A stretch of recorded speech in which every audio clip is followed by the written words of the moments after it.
Hello বন্ধুরা, আজকের এই ভিডিওটিতে আমি তোমাদের সঙ্গে আলোচনা করব 2025 সালের শেষ 8 মাসের কারেন্ট অ্যাফেয়ার্স থেকে গুরুত্বপূর্ণ প্রশ্নগুলি নিয়ে, যেগুলি তোমাদের আপকামিং এক্সাম যেমন ডাব্লিউপি, কেপি, এমটিএস এবং রেলওয়ে গ্রুপ ডি এক্সামগুলির জন্য খুবই গুরুত্বপূর্ণ। তো তোমরা অবশ্যই ভিডিওটিকে প্রথম থেকে শেষ পর্যন্ত দেখবে। তো এটি হচ্ছে এই টপিকটির 15 নম্বর পার্ট। এর আগে অলরেডি 14টি পার্ট করানো হয়ে গেছে। যারা দেখোনি তারা প্লে লিস্টে গিয়ে দেখে নিও। তো চলো দেখে নেওয়া যাক। প্রথম প্রশ্ন, ভারতের পরবর্তী 53তম প্রধান বিচারপতি কে হবেন? ভারতের পরবর্তী 53তম প্রধান বিচারপতি কে হবেন? তো তোমরা যদি অ্যান্সারগুলি জেনে থাকো অবশ্যই আগে কমেন্ট করে জানিয়ে দেবে।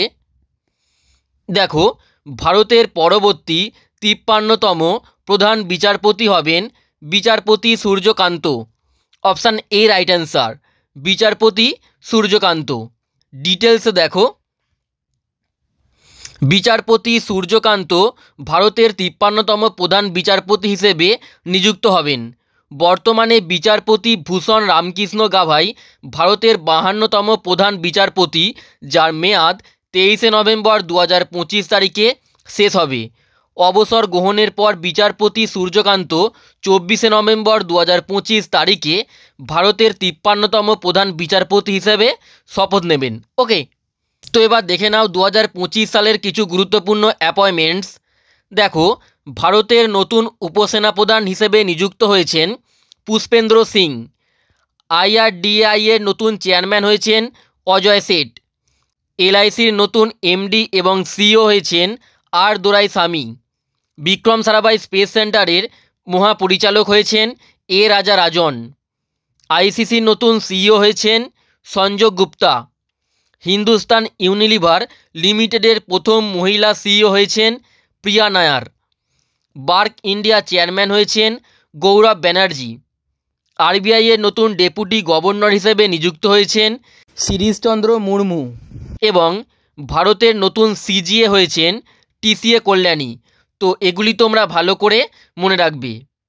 নেক্সট প্রশ্ন দেখো, সম্প্রতি বিজ্ঞানরত্ন পুরস্কার 2025 এর জন্য কাকে নির্বাচিত করা হয়েছে? তো সম্প্রতি বিজ্ঞানরত্ন পুরস্কার 2025-এর জন্য নির্বাচিত করা হয়েছে জয়ন্ত বিষ্ণু নার্লিকারকে। Option A right answer, Jayant Vishnu নার্লিকারকে। ডিটেলসে দেখো, 2025 সালের জাতীয় বিজ্ঞান পুরস্কারে পদার্থবিদ্যার ক্ষেত্রে অসামান্য অবদানের জন্য মরণোত্তর বিজ্ঞানরত্ন পুরস্কারে ভূষিত করা হয়েছে অধ্যাপক জয়ন্ত বিষ্ণু নার্লিকারকে। এই পুরস্কারটি ভারত সরকারের পক্ষ থেকে ঘোষণা করা হয়েছে। তো এর সাথে দেখে নাও 2025 সালের কিছু গুরুত্বপূর্ণ পুরস্কার। নোবেল শান্তি পুরস্কার 2025 দেয়া হবে মারিয়া করিনা মাচাদোকে। অ্যাবেল পুরস্কার 2025 দেয়া হয়েছে মাসাকি কাশিওয়ারাকে। আন্তর্জাতিক জল পুরস্কার 2025 পেয়েছেন doctor Himanshu Kulkarni. Global MS Swaminathan পুরস্কার এটি পেয়েছেন অ্যাডোমোলা অ্যাডেনলে। শাস্ত্র রামানুজন পুরস্কার 2025 পেয়েছেন ডক্টর আলেকজান্ডার স্মিথ। এবং পুরুষদের ব্যালন ডিওর পুরস্কার 2025 পেয়েছেন উসমানে দেমবেলে। আর মহিলাদের ব্যালন ডিওর পুরস্কার 2025 পেয়েছেন আইতানা বনমাতি।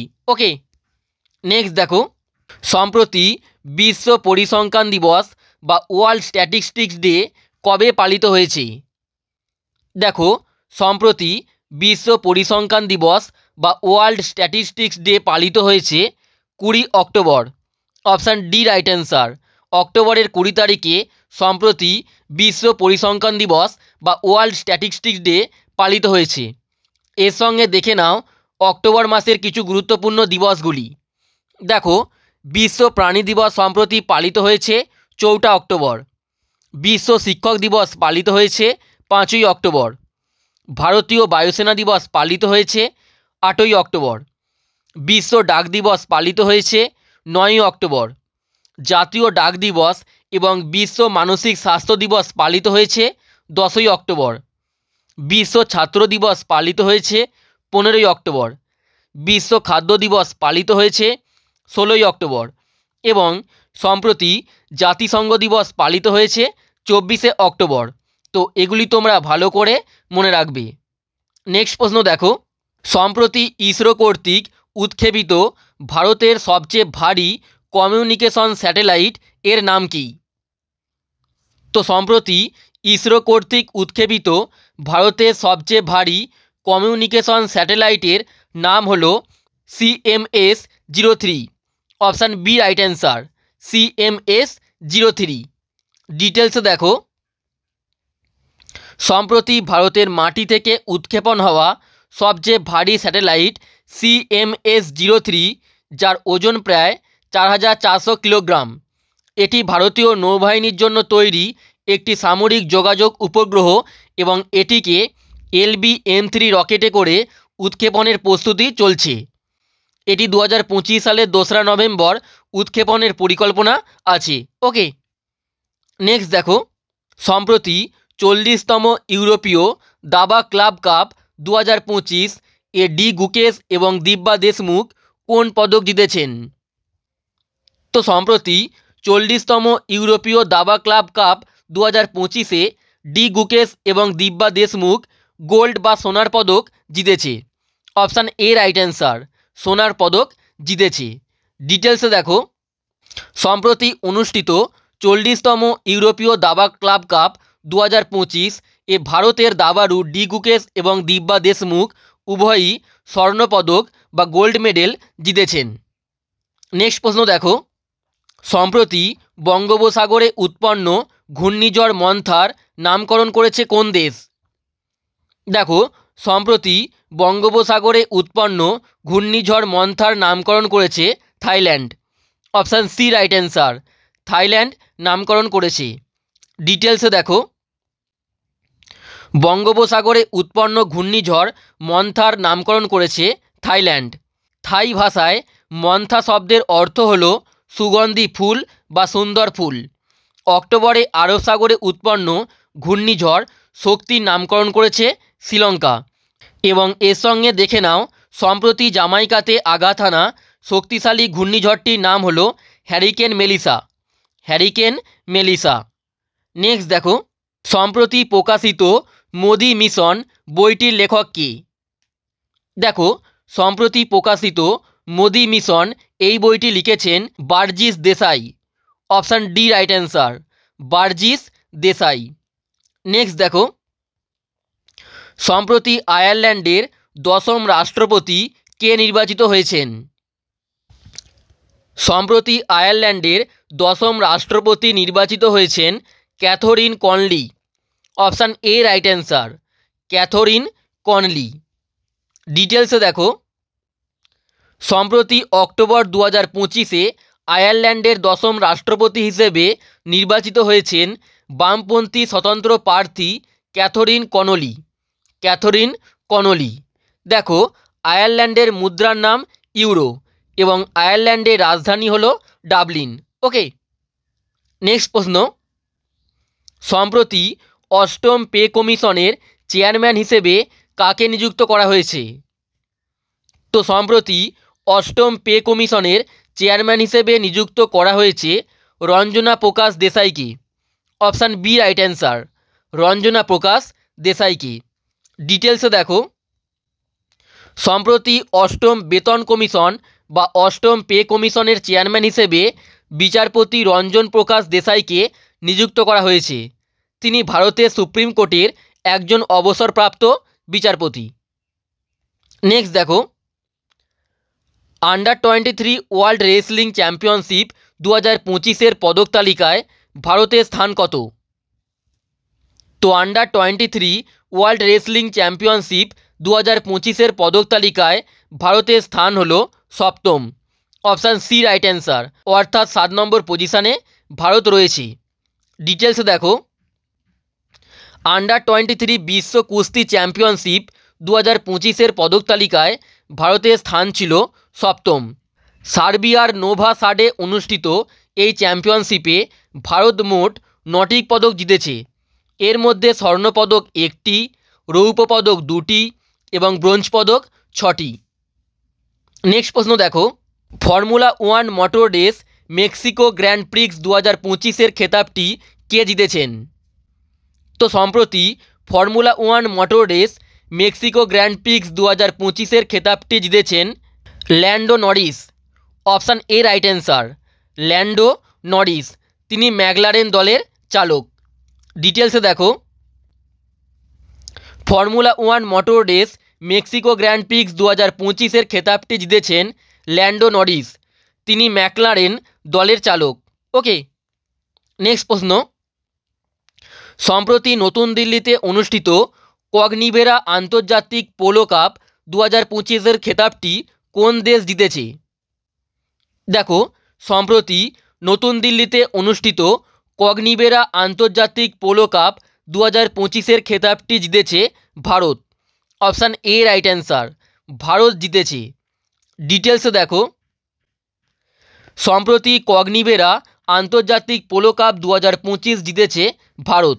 ভারত এই রোমাঞ্চকর ম্যাচে শক্তিশালী আর্জেন্টিনা দলকে 10-9 গোলে পরাজিত করে দীর্ঘ 1 দশক পর এই উচ্চ গোলের পোলো টুর্নামেন্টে জয়লাভ করেছে। নেক্সট দেখো, Asia Pacific economic cooperation summit 2025 কোন দেশ আয়োজন করছে? তো 2025 সালের এশিয়া প্যাসিফিক ইকোনমিক কোঅপারেশন সামিটটি আয়োজন করছে দক্ষিণ Korea. Option B right answer, দক্ষিণ কোরিয়া। ডিটেলসে দেখো, এশিয়া প্যাসিফিক ইকোনমিক কোঅপারেশন শীর্ষ সম্মেলন 2025 দক্ষিণ কোরিয়া আয়োজন করছে। এই শীর্ষ সম্মেলনটি দক্ষিণ কোরিয়ার গিয়ংজু শহরে অনুষ্ঠিত হচ্ছে, দক্ষিণ কোরিয়ার গিয়ংজু শহরে। নেক্সট দেখো, সম্প্রতি উদ্ভব উৎসব 2025 কোন শহরে অনুষ্ঠিত হয়েছে? দেখো, সম্প্রতি উদ্ভব উৎসব 2025 এটি অনুষ্ঠিত হয়েছে মধ্যপ্রদেশের গোয়ালিয়রে। অপশান সি রাইট অ্যান্সার, মধ্যপ্রদেশের গোয়ালিয়রে। ডিটেলসে দেখো, আন্তর্জাতিক নৃত্য ও সঙ্গীত উৎসব উদ্ভব উৎসব 2025 এটি মধ্যপ্রদেশের গোয়ালিয়র শহরে সম্প্রতি আয়োজিত হয়েছে। নেক্সট দেখো, সম্প্রতি প্রকাশিত এয়ার কোয়ালিটি ইন্ডেক্স 2025 অনুসারে কোনটিকে ভারতের সবচেয়ে পরিষ্কার শহর ঘোষণা করা হয়েছে? দেখো, সম্প্রতি এয়ার কোয়ালিটি ইন্ডেক্স 2025 অনুসারে ভারতের সবচেয়ে পরিষ্কার শহর হিসেবে ঘোষণা করা হয়েছে শিলংকে। অপশান এ রাইট অ্যান্সার, মেঘালয়ের শিলংকে সম্প্রতি ভারতের সবচেয়ে পরিষ্কার শহর ঘোষণা করা হয়েছে। ডিটেলসে দেখো, 2025 সালের অক্টোবর মাসে এয়ার কোয়ালিটি ইন্ডেক্স 2025 অনুসারে শিলংকে ভারতের সবচেয়ে পরিষ্কার শহর হিসেবে ঘোষণা করা হয়েছে, কারণ এর AQI এর মাত্রা ছিল 17। নেক্সট দেখো, গ্লোবাল ফাইন্যান্স কোন ব্যাংককে সম্প্রতি বিশ্বের সেরা গ্রাহক ব্যাংক বা ওয়ার্ল্ড বেস্ট কনজিউমার ব্যাংক 2025 হিসেবে মনোনীত করেছে? দেখো, গ্লোবাল ফাইন্যান্স সম্প্রতি বিশ্বের সেরা গ্রাহক ব্যাংক বা ওয়ার্ল্ড বেস্ট কনজিউমার ব্যাংক 2025 হিসেবে মনোনীত করেছেন স্টেট ব্যাংক অফ ইন্ডিয়াকে। Option A right answer, state bank of ইন্ডিয়াকে। ডিটেলসে দেখো, গ্লোবাল ফাইন্যান্স ম্যাগাজিন সম্প্রতি স্টেট ব্যাংক অফ ইন্ডিয়াকে ওয়ার্ল্ড বেস্ট কনজিউমার ব্যাংক 2025 হিসেবে মনোনীত করেছে। নেক্সট দেখো, 82তম ভেনিস আন্তর্জাতিক চলচ্চিত্র উৎসব 2025-এ কোন ভারতীয় চলচ্চিত্র নির্মাতা সেরা পরিচালকের পুরস্কারটি জিতেছেন? তো 2025 সালের 82তম ভেনিস আন্তর্জাতিক চলচ্চিত্র উৎসবে ভারতীয় চলচ্চিত্র নির্মাতা অনুপর্ণা রায় সম্প্রতি সেরা পরিচালকের পুরস্কারটি জিতেছেন। পরিচালক অনুপর্ণা রায়। ডিটেলসে দেখো, 82তম ভেনিস আন্তর্জাতিক চলচ্চিত্র উৎসব 2025-এ সেরা পরিচালকের পুরস্কারটি জিতেছেন ভারতীয় চলচ্চিত্র নির্মাতা অনুপর্ণা রায়। যে সিনেমার জন্য তিনি এই পুরস্কারটি জিতেছেন সেটির নাম হলো songs of forgotten trees. Songs of forgotten trees. Hinrich IMD sustainable business index 2025-এ ভারতের বর্তমান র্যাঙ্ক কত? দেখো, সম্প্রতি প্রকাশিত Hinrich IMD sustainable business index 2025-এ ভারতের বর্তমান র্যাঙ্ক হলো 23তম। অপশান সি রাইট অ্যান্সার, 23তম। ডিটেলসে দেখো, Hinrich IMD sustainable business index 2025 সালের তালিকায় ভারতের বর্তমান র্যাঙ্ক হলো 23তম। শীর্ষস্থান অর্জনকারী দেশটি হলো যুক্তরাজ্য বা ইউনাইটেড কিংডম, অর্থাৎ এই ইন্ডেক্সে শীর্ষস্থান অধিকার করেছে যুক্তরাজ্য বা ইউনাইটেড কিংডম। তো বন্ধুরা, এখানেই বলে রাখি, আমাদের একটি নতুন প্রাইভেট টেলিগ্রাম চ্যানেল খোলা হয়েছে। এখানে তোমরা এবার থেকে সমস্ত ইউটিউব ভিডিওর প্রিন্টেবল পিডিএফগুলি পেয়ে যাবে শুধুমাত্র একবার জয়েন হলেই। টেলিগ্রাম চ্যানেলটিতে জয়েন হতে নিচে দেওয়া ইউপিআইডি বা কিউআর কোডে তোমরা স্ক্যান করে মাত্র 49 টাকা পেমেন্ট করে পেমেন্টের স্ক্রিনশটটি এই যে হোয়াটসঅ্যাপ নাম্বারটি দেওয়া আছে এখানে পাঠাবে। পাঠানোর পরেই তোমরা টেলিগ্রাম চ্যানেলটির জয়েন লিঙ্ক পেয়ে যাবে। ওকে, নেক্সট দেখো, 2025 সালের এশিয়ান যুব গেমসে মহিলা এবং পুরুষদের কাবাডি শিরোপাটি জিতেছে কোন দেশ? দেখো, সম্প্রতি 2025 সালের এশিয়ান যুব গেমসে মহিলা এবং পুরুষদের কাবাডি শিরোপাটি জিতেছে ভারতীয় দল। Option A right answer, Bharat জিতেছে। ডিটেলসে দেখো, 2025 সালের এশিয়ান যুব গেমসে পুরুষ এবং মহিলা উভয় কাবাডি শিরোপাই জিতেছে ভারত। এই গেমসটি বাহরাইনের মানামায় অনুষ্ঠিত হয়েছিল। ভারত এই টুর্নামেন্টে পুরুষ এবং মহিলা উভয় বিভাগেই অপরাজিত চ্যাম্পিয়ন হয়েছে এবং কাবাডিতে জোড়া সোনা বা ডবল গোল্ড জিতেছে। নেক্সট দেখো, 2025 সালের অক্টোবরে কোন দেশ এশিয়ানের 11তম সদস্য হয়েছে? দেখো, সম্প্রতি এশিয়ানের 11তম সদস্য দেশ হয়েছে তিমুর লেস্তে বা পূর্ব Timor. Option A right answer, Timor Leste বা পূর্ব তিমুর। ডিটেলসে দেখো, 2025 সালের অক্টোবর মাসে পূর্ব তিমুর দক্ষিণ পূর্ব এশীয় দেশগুলোর জোট এশিয়ানের 11তম সদস্য হিসেবে অন্তর্ভুক্ত হয়েছে। এটি তিমুর লেস্তে নামেও পরিচিত। নেক্সট দেখো, সম্প্রতি ইন্টারন্যাশনাল রাইস কনফারেন্স 2025 কোথায় অনুষ্ঠিত হয়েছে? দেখো, সম্প্রতি 2025 সালের ইন্টারন্যাশনাল রাইস কনফারেন্সটি অনুষ্ঠিত হয়েছে ভারতের নিউ দিল্লি শহরে। অপশান সি রাইট অ্যান্সার, ভারতের নিউ দিল্লি শহরে।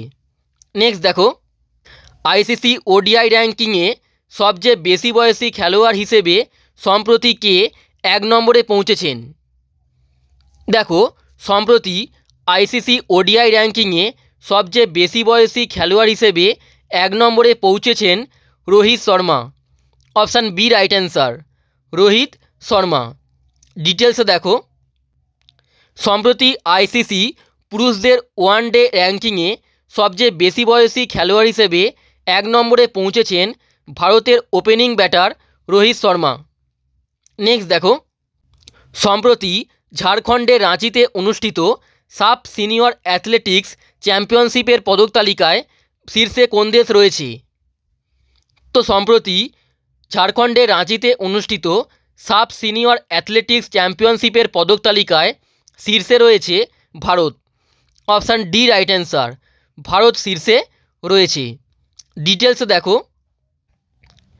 রাঁচিতে সম্প্রতি অনুষ্ঠিত সাব সিনিয়র অ্যাথলেটিক্স চ্যাম্পিয়নশিপে পদক তালিকায় শীর্ষে রয়েছে স্বাগতিক দেশ ভারত। ভারত মোট 58টি পদক জিতেছে। এর মধ্যে 20টি স্বর্ণপদক, 20টি রৌপ্য পদক এবং 18টি ব্রোঞ্জ পদক। আর সাব সিনিয়র অ্যাথলেটিক্স চ্যাম্পিয়নশিপের ম্যাসকট বা শুভঙ্করটি ছিল দলমা। নেক্সট দেখো, 11তম ইন্ডিয়া ইন্টারন্যাশনাল সায়েন্স ফেস্টিভ্যাল 2025 কোথায় অনুষ্ঠিত হবে? তো 2025 সালের 11তম ইন্ডিয়া ইন্টারন্যাশনাল সায়েন্স ফেস্টিভ্যালটি অনুষ্ঠিত হবে চণ্ডীগড়ে। অপশান এ রাইট অ্যান্সার, চণ্ডীগড়ে অনুষ্ঠিত হবে। ডিটেলসে দেখো, 11তম ইন্ডিয়া ইন্টারন্যাশনাল সায়েন্স ফেস্টিভ্যালটি অনুষ্ঠিত হবে চণ্ডীগড়ে। এটি 6 থেকে 9 ডিসেম্বর 2025 পর্যন্ত অনুষ্ঠিত হবে এবং এর মূল আয়োজনস্থল হবে পাঞ্জাব ইউনিভার্সিটি চণ্ডীগড়। ওকে, নেক্সট প্রশ্ন, এবং এটি হলো আজকে শেষ প্রশ্ন। সম্প্রতি কোন দল 125তম ইন্ডিয়ান ফুটবল অ্যাসোসিয়েশন বা IFA শিল্ড 2025 জিতেছে? দেখো, সম্প্রতি 125তম ইন্ডিয়ান ফুটবল অ্যাসোসিয়েশন বা IFA শিল্ডটি জিতেছে Mohun Bagan super giant. Option B right answer, Mohun Bagan super giant. ডিটেলসে দেখো, সম্প্রতি অনুষ্ঠিত 125তম ইন্ডিয়ান ফুটবল অ্যাসোসিয়েশন বা IFA শিল্ড 2025 জিতেছে মোহনবাগান সুপার জায়েন্ট। ফাইনাল ম্যাচে তারা তাদের চিরপ্রতিদ্বন্দ্বী ইস্টবেঙ্গল FCকে টাইব্রেকারে 5-4 গোলে পরাজিত করেছে। ওকে,